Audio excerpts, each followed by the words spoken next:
Sterilization process started. There's a new breakthrough in superbug fighting technology, and her name is Tru-D.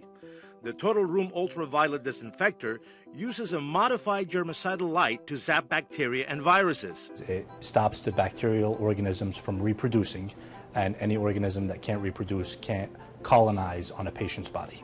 Tru-D Sensor 360 technology automatically calculates the UV dose required to disinfect the room.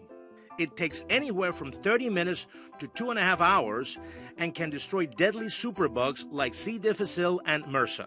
The remote control technology is used in addition to traditional cleaning methods in operating rooms and intensive care units. The traditional cleanup methods for isolation patients usually include use of germicidal chemicals on all high touch point surfaces, replacement of the curtains, washing of the walls to ensure patient safety and to reduce infection rates.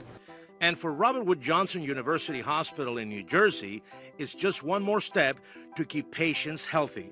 Because let's face it, being in a hospital can be scary enough. I'm Dr. Manny, Fox News.